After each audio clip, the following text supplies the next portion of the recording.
Welcome to the Captain's Lounge Studios. Let's talk about truth in advertising. When consumers see or hear an advertisement, whether it's on the internet, radio or television, or anywhere else, federal law says that an ad must be truthful, not misleading, and when appropriate, backed by scientific evidence. The Federal Trade Commission enforces these truth in advertising laws, and it applies the same standards no matter where an ad appears. In newspapers, magazines, online, in the mail, on billboards or buses, and of course TV and radio. The FTC looks especially closely at advertising claims that can affect consumers' health or their pocketbooks. Claims about food, over-the-counter drugs, dietary supplements, alcohol and tobacco, and on conduct related to high-tech products and the internet. The FTC also monitors and writes reports about ad industry practices regarding the marketing of alcohol and tobacco. When the FTC finds a case of fraud perpetrated on consumers, the agency files actions in federal district court for immediate and permanent orders to stop scams, prevent fraudsters from perpetrating scams in the future, freeze their assets, and get compensation for victims. That is how all advertising in the USA is governed, or actually should be governed. So why is this policy not applied to political advertising? I could provide a list of false news advertising, but nothing sums things up better than this one from the 2016 Donald Trump campaign.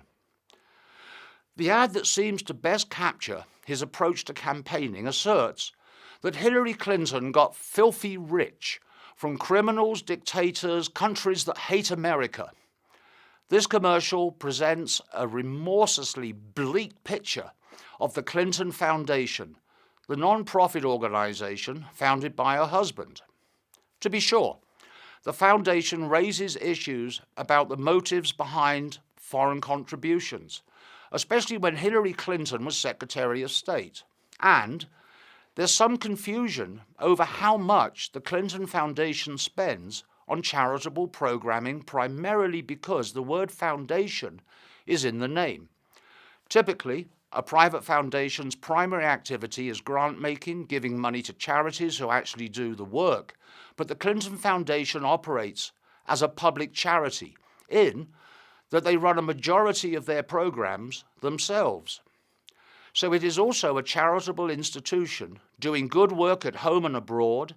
The Clinton Foundation allocates about 80 to 90% of its expenditures to charitable programs, while the rest goes to fundraising and overhead, 80 to 90% being used for the real purposes of helping people by a charity is actually incredibly good. And as an aside, many of the annoying phone calls you get from charities only give 10 to 15% the money raised to the charity they are supposedly supporting. Check first. From tax records, it has been proven that no money is collected by any of the Clintons working for the foundation.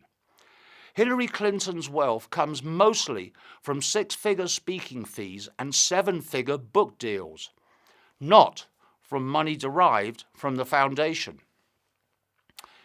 Here in Colorado, Republican frontrunner Walker Stapleton has been running a false ad in his campaign for governor for weeks now, and he's still running it. His opponents are accusing him of lying.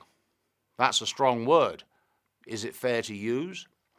The falsehood from Stapleton took on a life of its own in the GOP primary, to the point where one of his opponents, Vic Mitchell, cut an attack ad about it. Claim. Political insider Walker Stapleton got caught lying about his own record, and it's true. And the advert is still running. In that advert, Stapleton claimed in his own voice, "I was the only treasurer in the country with the courage to support Donald Trump's tax cuts." In a 9 News Republican debate, Stapleton acknowledged that what his ad says isn't true. What's more, He said it's not important, that it isn't true. It's not important? Really? So where does that leave us? The problem is, no private citizen seems to be willing to look into these political adverts and realise that they have just been fed a ton of manure. I should note that FCC regulations ban TV stations from rejecting candidate ads. Legally qualified candidates have the right of use of the public's airwaves, regardless of what they put in their adverts. But the FTC needs to step up, do its job, as it would if it was Ford advertising that the Pinto used to be the safest car in the world. But for some reason, these false political adverts are allowed to run over and over again.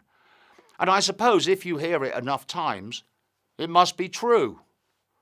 Fools. Over and out.